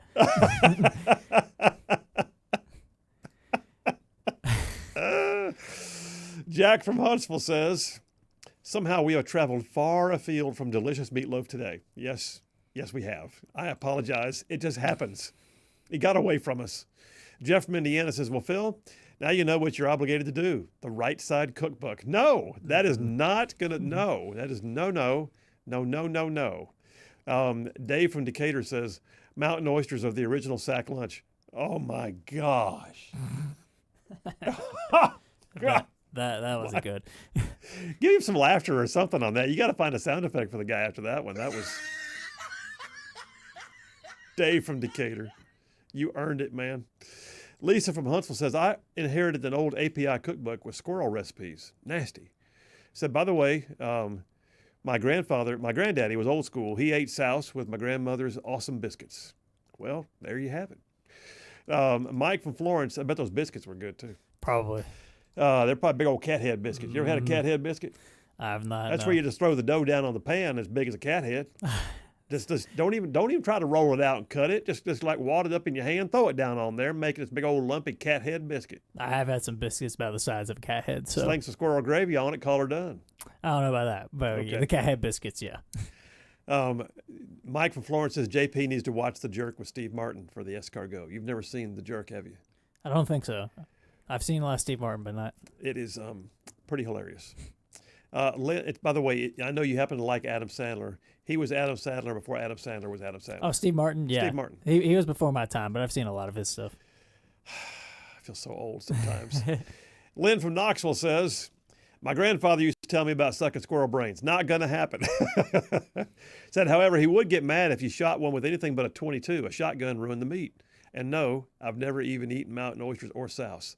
Well, even though you are from the mountains of East Tennessee, Lynn, but thank you very much. Matt from Madison says, you have come too far, too fast, too soon. There's no turning back now. We're just along for the ride.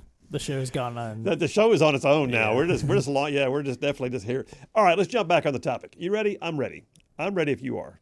Can I go now? I mean, if you want to talk about these delicacies anymore, we can. No, I think I'm good. Okay, thanks. I think I'm very good at that. I shall move on. We're in Dipper number 2, the woke mind virus. Okay, so this is where things take over the liberal mind and they can't even see straight anymore. And they will say the most inane thing, like, here she is. I'm watching Jasmine Crockett right now on the CNN screen. Oh my gosh, the fact that she's on Senate Oversight Committee is amazing to me. Trump claims the Democrats are in total disarray, and Jasmine Crockett has reasons to believe not. Okay. One of her compadres is Representative Ilhan Omar. I'm looking at a tweet from Libs of TikTok with Ilhan Omar sitting in the studio for a CNN interview saying, our country should be more fearful of white men because they're causing most of the deaths in this country. Okay, that's an elected member of Congress with a woke mind virus so deep that she can't even get out of it long enough to realize, first of all, what she said ain't true, and secondly, why was it even necessary to be said? Our country should be more fearful of white men because they're causing most of the deaths in this country. says Ilhan Omar, the Somali activist who happens to be in the U.S. Congress. Well, I also saw today her saying that she's here to protect the interests of Somalia within the U.S. system, and like how she's dying to go back to Somalia. Well, then go. I got news. We'll buy the ticket. Yeah, please. Rightside will sponsor that ticket. Yes. We'll do a GoFundMe if we have to. You can go live over there in Mogadishu and see how much you like it. So that I read that statement from Ilhan Omar because it reminded me of the second article I got from 1819. 1819 is killing it on some of these stories. This is like a culture war kind of discussion. But right here in our listening area. So I read that. That's Ilhan Omar. She's from what? Minnesota, I believe. Ilhan Omar from Minnesota. And then you see other stories are like, I've got stuff in here from, I don't know, California. I've got stuff in here from, other states. You think, okay, it's out there. At least it's out there. How about this? It's here. It's here. Story from 1819 News, Dateline yesterday. The Huntsville-Madison Library book for juveniles teaches racial categories that were, quote, invented to advantage white people to justify slavery, colonialism, and genocide. It's in the kids section, by the way, just so you know. The woke mind virus thinks this is okay. So a local parent at the Huntsville-Madison County Public Library System discovered a book that was targeted at juveniles, which teaches children to engage in social activism and to teach them that racial categories were invented to advantage white people to justify slavery, colonialism, and genocide. There's 2 books, by the way. This author is a piece of work. I mean, the author has a broad spectrum of woke mind virus. The symptomology is incredible with this author's virusing. So a local a mother, Carissa Callan, found the book. The first one is called Our Skin, A First Conversation About Race. And this particular book is the one that says, a long time ago, way before you were born, a group of white people made up an idea called race. They sorted people out by their skin color and said that white people were the better, smarter, prettier, and they deserved more than anybody else. And these racial categories were designed to help justify slavery, colonialism, and genocide. Children's book in the library. By the way, the same author is known for another book called Together, A First Conversation About Love, Transgenderism. Main character was a bearded man in a wedding dress. The book actually demonizes and vilifies traditional families. That is the woke. That's some serious woke mind virus right there. Just madness. When you look at it, you think, what would get you to the point that you would? Now, listen. That's not even. By the way, that author is not even focused on a topic of choice. There's no cause celeb for this particular author. This particular author is broad spectrum woke mind virus. Like, hey, I know what, let's do one on racism and blame white people for colonialism and, and whatever other words they can think of that are red flags. And then at the same time, turn right around and write about breaking down traditional families and promoting transgenderism, all for kids, by the way. These are all for kids. But then you look at who's in office. It's not just Ilhan Omar. Representative Norma Torres said at a Wednesday press conference, who's she? She's a Democrat from California. Representative Norma Torres said at a Wednesday press conference that every taxpayer in her district, including illegals, is her constituent. Pretty sure that's not true, ma'am. Can I call her ma'am? Is it okay to call her ma'am? Do they accept ma'am nowadays? You have to ask her first. Have you noticed, by the way, that members of Congress are not typically called congresswomen anymore? I didn't notice that, so you mentioned it. Yeah, I guess they're not. It's a thing, apparently. Congress people. Congress people. Yeah. Birthing people. Representative Norma Torres said at a Wednesday press conference that every taxpayer in her district, including illegal immigrants, are her constituents. She held the event to promote her, quote, Fairness to Freedom Act, which would require the government to pay for the legal defense of any immigrant facing deportation who cannot afford counsel. What an asinine thing to say. So let me get this straight. First of all, if they're here illegally, you care about them and you serve them as much as you serve your actual, citizen voters. It doesn't mean you disrespect them, but at the same time, they're not your constituents. They're visitors. That's like saying, we had a group of people that came here from England to go to Disney World.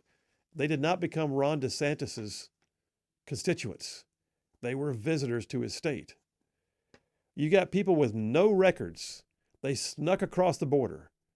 They are here illegally, and she wants to claim they're her constituents. And oh, by the way, while we're at it, how about this? I want to go ahead and pay for all your legals.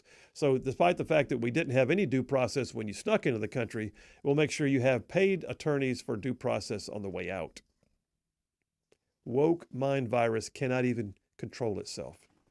All right, I'm going to take a break. When I come right back, we're going to laugh about something together. You remember that interview that 60 Minutes did with Kamala Harris? The one they edited? They're getting an award. You'll be amazed when you hear for what. Phil Williams, Rightside Radio. The woke mind virus is real, y'all. I'm just telling you.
And we are back. Phil Williams, Rightside Radio. Solid conservative, just plain right. Just giving you all the truth you can slap on a bumper sticker. I'm talking about pulling pins on truth grenades. I mean, we got bulletproof influence. I'm talking about saving the world, one soundbite at a time. There. I think I got most of them out. Jeff from Indiana, by the way, checking in, says actually eating raw squirrel brains is dangerous because several people have become infected with something similar to mad cow disease. So it's not something you want to try. You don't say. I just, once again, it was not meant to be done. Just saying. Badger from Athens. I hadn't heard from Badger in a while. Badger from Athens says, Ilhan Omar, one-way airfare. Got my donation ready. Jack from Huntsville also says, put me down for $20. We're doing a GoFundMe to get rid of Ilhan Omar. Hey. I'm down for it. Oh my gosh! Just listen, it's amazing to me that she keeps getting reelected. But yeah, they're getting what they deserve. They're getting what they deserve. Hey, speaking of getting what they deserve, not really. How about this? Getting more than they deserve. So you remember, JP, during the election cycle, what was it like I want to say it was like a month before the election. 60 Minutes had that interview with Kamala Harris. It's very important. Sit-down interview, and then there was that whole thing about one of her answers appeared to have been, I don't know, like edited, like she didn't really say it that way. I think it was on the Israel question, if I'm not mistaken. They're looking at getting an award. Get this. PJ Media, Dateline 2 days ago.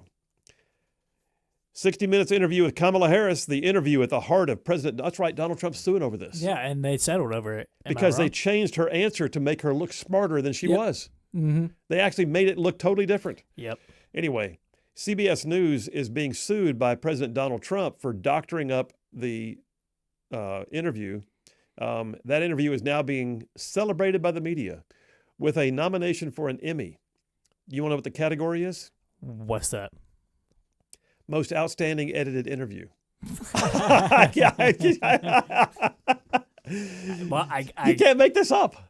I guess they're not wrong with the edited. Maybe the outstanding parts are wrong. But it's like there's no shame. No, there's not. This is what the woke mind virus does. The woke mind virus removes all shame. It's more than sociopathy. This is like literally an inability to determine why there should be shame. It's like walking around naked and not even realizing you're walking around naked. Anyway, the article I got from PJ Media says this was not journalism. This was election interference, now being showered with praise. Stephen Chung, who is the White House communications director, he put out a quote on this. He goes, well, of course, it's nominated for best editing because it takes some serious talent to edit Kamala's answer into something that was coherent and understandable, which in the end they actually failed to do. So they're actually in the middle of a massive lawsuit with Trump right now. I thought they settled that for some reason. Am I wrong? Well, apparently not. I can look into that. I don't think so. You can Google Trump 60 Minutes lawsuit and see what happens. But here we are. They got an Emmy nomination. That's just crazy. For best or outstanding edited interview. And like I said, the woke mind virus does no longer recognizes shame. Like why should I feel shamed? I don't know. Anyway. Well, it was one of those answers like, do you remember her answer talk about Ukraine where she was like, Ukraine is a country in Europe. Oh, yeah. And it was an answer like that in regards to Israel, and they cut out like 30 seconds of it and just gave the last 15. Like, that is blatant election interference. It's right up there with the Hunter Biden laptop being suppressed. Mm-hmm. That didn't happen. What are you talking about? Surely not. Okay, moving along. Nothing to see here. Did you find it? Is that lawsuit still going? I think it is. From what I was seeing it, I swore, did CBS settle something different with Trump, or am I just imagining? There was a defamation lawsuit. I think that was settled. it. I think that was what I was thinking of. Yeah. But yeah, this one, $10 billion lawsuit still going on. $10 billion. Good Lord. Yeah. I'd like to be attorney on just a piece of that one. Oh, yeah. I'll reduce my usual fee. Just a little bit. Oh my gosh. And then, woke mind virus with about 2 minutes to go here before the break, and we'll change the topic. But woke mind virus. How about this? Red State has an article. Dateline yesterday. I hold it in my calloused former paratrooper hands. Attorney General Pam Bondi is looking into the fact that apparently one Minnesota DA is using race to determine whether to have plea bargains. I kid you not. So Mary Moriarty has drawn scrutiny, and it's apparently part of her practice to say certain races get plea bargains, certain races get better plea bargains, and certain races don't get plea bargains, because that's what the woke mind virus does. Mary Moriarty is instructing her prosecutors to consider race when determining possible plea deals, which is not only against the principle of equal treatment under the law, it's actually called racism. But this is what happens when the woke mind virus infects to the point they no longer feel shame, they no longer feel pain, they no longer feel any compunction or restriction upon their actions. Oh. PJ Media, last story. By the way, there's a guy out in California named Representative Weiner.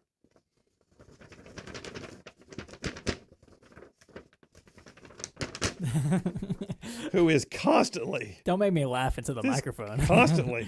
is constantly at the center of everything that is jacked up about California law. Constantly. PJ Media has a story, Dateline 2 days ago. Why do California Democrats balk at throwing the book at adults who solicit sex from children? Last year, Democrats passed a bill pushed by Republicans that made it a felony to solicit minors for sex. Okay. The Democrat supermajority did carve out an exception, though, for 15 and 16-year-olds. What? They think there's a difference in the maturity of a 15 and 16-year-old. Yeah. But, they've got to go ahead and make some excuses saying that, 16 and 17-year-olds can be in consulting. But bottom line is they're pimping kids, and the Democrats believe they need to keep lowering the age standards. And, that guy Weiner right smack in the center of it. I got more. We got stuff. We got half an hour left. Phil Williams, Rightside Radio. Y'all stay tuned. We will be right back.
just plain right. Turn it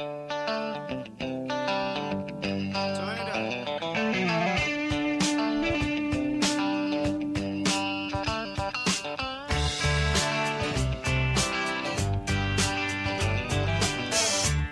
And we are back. Phil Williams, Rightside Radio, solid, conservative, and just plain right. Just covering down on some major ground across the southeast U.S. of A. Y'all, I'm talking about this show, this radio show, this one right here. I'm talking about this show. Goes from like Huntsville back over to Chattanooga, from Tuscaloosa back over to Gadsden, all the way down to that loveliest little village on the plains we call Auburn, straight across the border from there to what we get to call once again Fort Benning. And then big old patches in North Georgia and Mississippi thrown in just for good measure. And that's just the radio. Then there's the online with a huge audience. It's all over the place. We just love this audience. And we're glad to be a part of it with you. All right, so I got a couple of texts and then I'll move on. John from Huntsville says, JP, look up deviled ostrich eggs and you'll be amazed. Deviled ostrich eggs. Also look up pickled ostrich eggs. You'll be equally amazed. John. I don't know if I even want pickled ostrich eggs. I don't know that I want an ostrich egg, period. Nah, I don't think so. Things are huge. It's like a football. I don't know if that's like a sandwich. A deviled ostrich egg would be. It's more than a sandwich. It's just a pizza. Like the size of a pizza. It's awesome. Matt from Madison says we ought to send Ilhan Omar. We should send Ilhan Omar. She should take her squad cohorts with her. Yes, we should send her somewhere. All right, listen, I'm gonna switch gears here momentarily. All right, so I did Dipper 1, 2. I am gonna touch on number 3. All right, listen, we've had a little levity. We've talked about culture wars. We've talked about policies that are affecting our kids.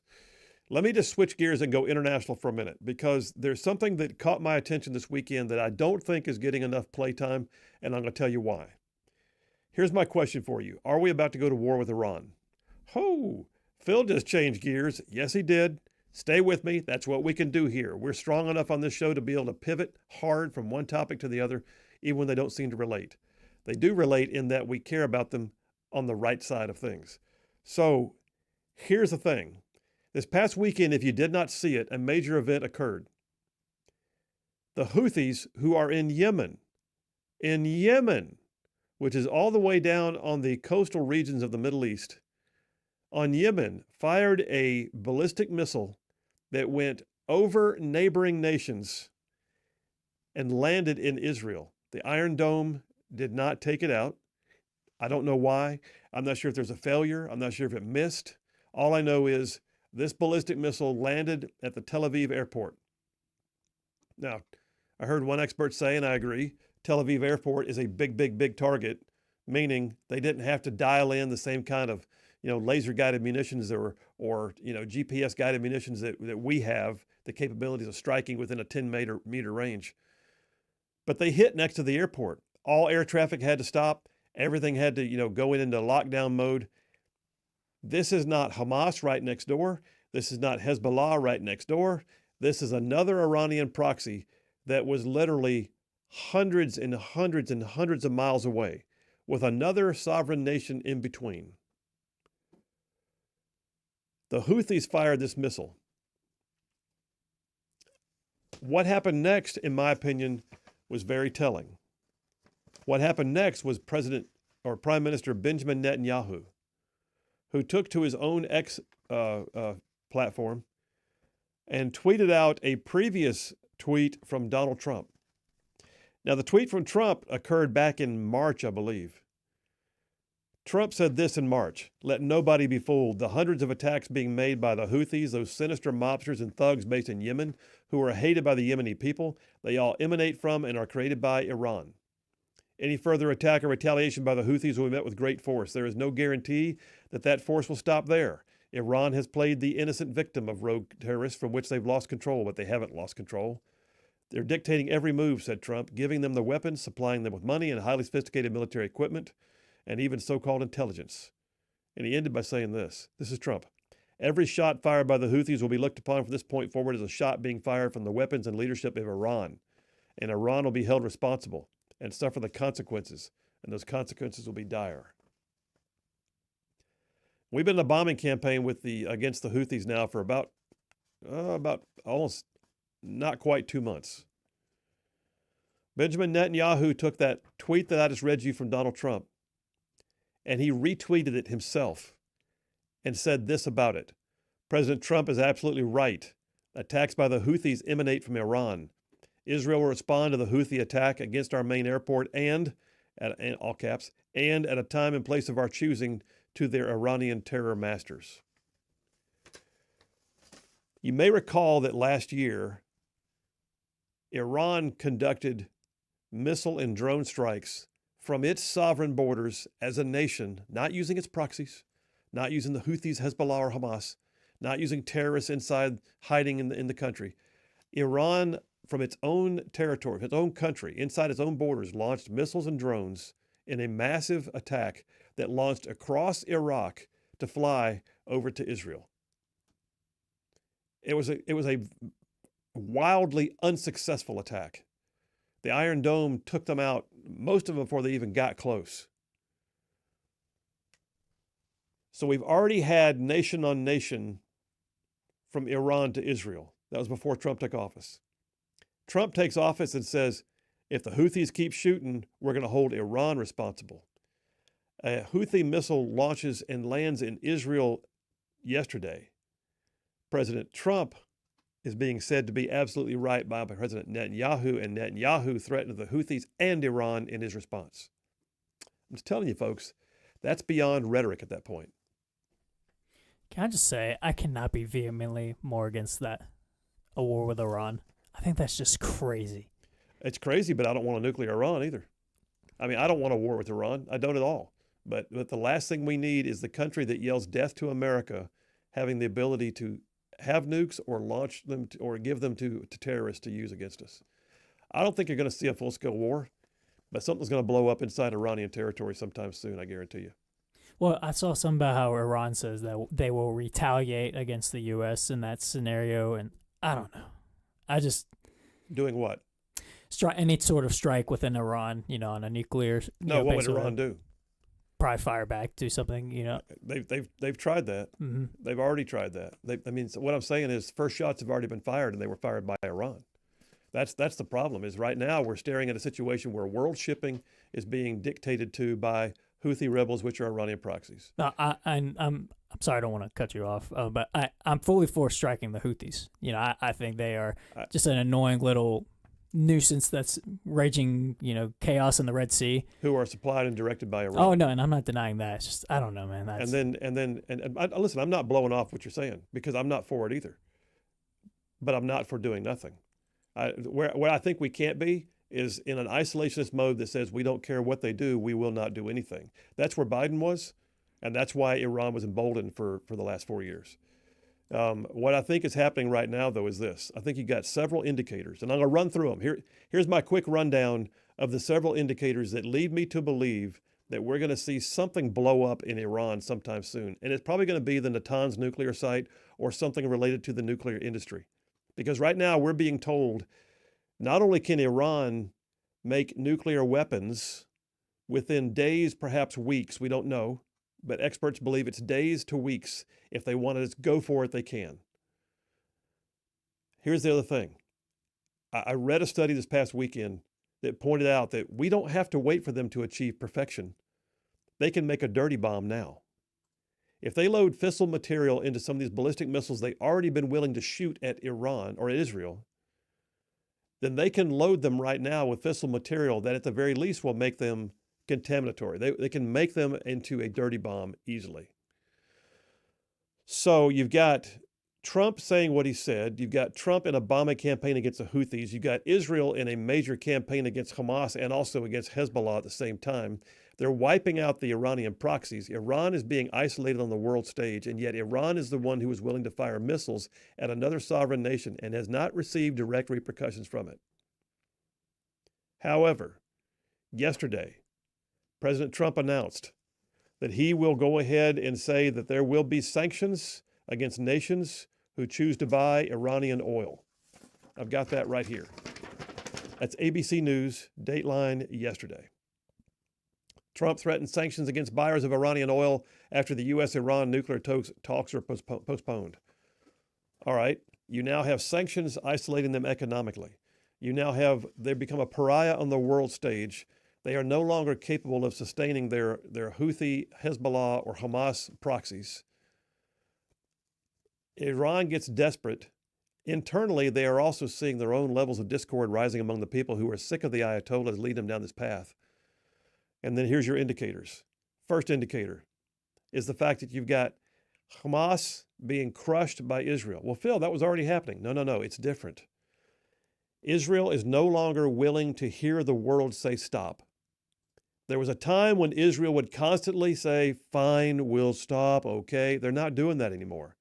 Israel is no longer saying, listen, rest of the world, what do you think? We care about what you think. They don't care what people think anymore, which tells me there's a different level of resolve in the Israeli cabinet.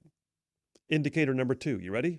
Indicator number 2, that in the last 9 months, we saw Iran choose to make that nation-on-nation attack already. In other words, first blood or first attempts at first blood were drawn by Iran, meaning they have lost the ability to control themselves. They will launch missiles when they want to. That is seen as a dangerous level of escalation. Third indicator, in my opinion, is the fact that Israel did not slow down when it turned north and went across the border into Lebanon to destroy Hezbollah. While they were fighting Hamas, while they were beating off Iranian missiles, they went ahead and said, while we're at it, we're going to go ahead and crush Hezbollah. That's a different level of resolve. Once again, they're willing to fight a multi-front war while defending themselves with the Iron Dome. And then the fourth indicator, in my opinion, is those sanctions and tariffs I told you about. Those sanctions and tariffs have changed the dynamic for Iran. They cannot sustain their economy in that kind of polarized economic environment. Their people are fed up. The man on the street is getting sick of the Ayatollahs. Do not be surprised if you don't see a combined something blows up in the dark of night with a uprising on the streets of Tehran. I don't know if it's going to be an overt attack or a covert attack. But in my opinion, y'all, I'm telling you, I'm serious when I say this. In my opinion, you're going to wind up seeing something blow up in Iran sometime soon to debilitate their ability to make nuclear weapons. And as close as they are, and as willing as they've been to do the things they've been doing, and as desperate as they're becoming as they're isolated on the world stage, I'm going to say I'm not going to be a bit surprised within the next 2 weeks to watch something blow up in Iran. Ambassador Mike Huckabee, who is now the ambassador to Israel, U.S. ambassador to Israel,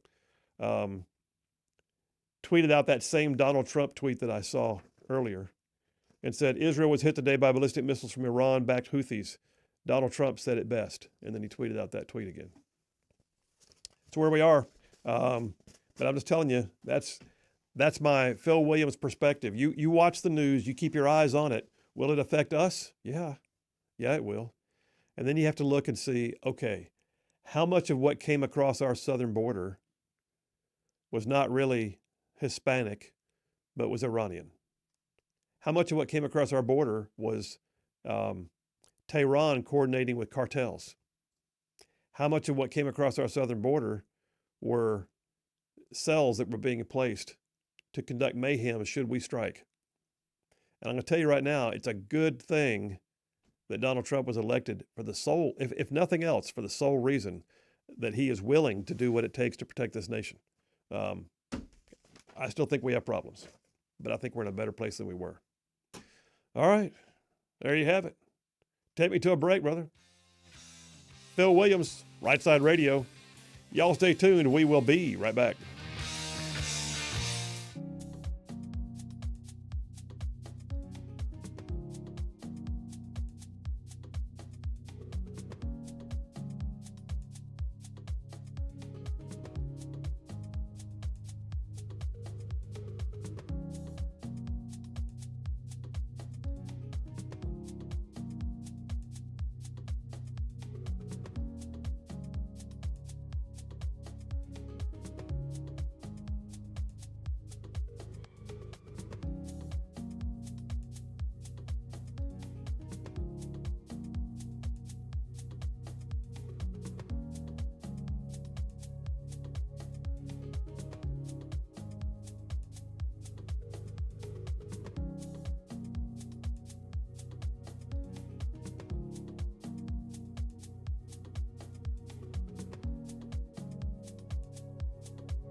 We are back. Phil Williams, Rightside Radio. Solid conservative, just plain right. Just making common sense like a superpower. John's got the grades in. Says Laurel, Libby, and Phil both get an A double plus for their spectacular performances, which means today's winner with a perfect A triple plus is obviously the king of Gen Z, JP. Congratulations, you definitely earned it today. Also, for winning, you get to choose between a plate of squirrel brains or a plate of Rocky Mountain oysters. Choose wisely. I'll go hungry. I don't want to eat it. You're not in it, huh? Nah, I won't eat it. Not even on a slice of white bread, huh? Nah, still not. Okay. No. Jack from Huntsville says in 1981, during Operation Babylon, Israel took out an Iraqi nuclear site. Yes, that is true. There's also some very strong indications, although Israel always quietly sits back and goes, we don't know what happened, that Israel was able to introduce called the Stuxnet worm, which was basically it was a virus they introduced into the Iranian nuclear computers and totally disrupted their ability to do their nuclear testing for quite a while. Shelton from Harvest says, Phil, I don't think any of us want a war with Iran, but we cannot let Iran, via the Houthis, continue to create havoc in the Middle East. Shelton and Harvest. Shelton, thank you, man. All right, let me jump on the phone real quick. Jeff Rowe from Indiana. Hey, buddy, how you doing? I'm doing real good. Just almost ready to cross into Kentucky here. Oh, you are moving forward just like at a lickety-split pace. That's right. Is JP a city slicker? He sounds like he's never had any squirrel brains or anything. Well, I'm going to be honest with you. I may have known about squirrel brains, but I can't claim to have ever eaten them myself. I've watched Dad eat them, but I never eat any squirrel, period. I just think there's some things that were never meant to be eaten and that God actually does laugh. I think it just cracks him up. You don't think he laughs at pickled eggs, do you? Well, now, Jeff. He might look down and go, I can't believe they pickle those things. But anyway. Yeah. What do you think about the rest of this stuff besides the squirrel brains? I think I think we've probably delayed too long, maybe in taking out the nuclear threat of Iran, because it should be made known to them. Any dirty bomb or something like that goes off will be seen as a nuclear bomb, as an actual nuclear bomb, and will be met with in kind. I get you. Well, I mean, I don't know when or how, but I think it's going to happen soon. But the real fear is that they've already got some of their material in places where we can't get to it, or that it's already been given to people that didn't need to ever get near it. That's why I say, how good is our intelligence? Sometimes our intelligence isn't too intelligent, as far as I can tell. Well, so the last 4 years of intelligence with the Biden administration, I mean, there was no intelligence. I don't know what to think. No intelligence anywhere. Yeah. That's very true. No doubt. But yeah, it needs to be forewarned, and maybe some of the smarter people in Iraq and Iran can either get out or do something about it, because it's a coming. Because like I say, these people can't be dealt with. They're religious fanatics. It's like the suicide bombers. They don't care about themselves, and they don't care about the people around them. They just know that they've got an objective, and it's going to be met. Well, and that's also a power thing, because they run the risk of losing their power, and in a desperate attempt to lose their power, they have to justify their existence to show people why they need to maintain their power. And that it's a nasty combination of ideology and power grabbing. But I don't know where it's going to wind up yet, but I suspect something's going to happen very soon. I mean, got about 30 seconds, bud. I've heard that what they've shot into Israel was maybe something similar to a hypersonic is the reason why they couldn't bring it down. That's a lot more technological. The one the Houthis has fired? Really? I hadn't heard that. I need to look that up. I didn't know that. If that's the case, then somebody was saying that it was similar. It wasn't a hypersonic, but similar to it, and they don't really have that technology, but Russia does. And I think they might have been helped along, so to speak. Well, got to go, brother. The music's playing. Be safe on the road. We'll talk tomorrow, okay? All right, man. Listen, do not forget, there's more of us than there are of them. God is still very much on his throne. Y'all stay in the fight. We'll see you tomorrow.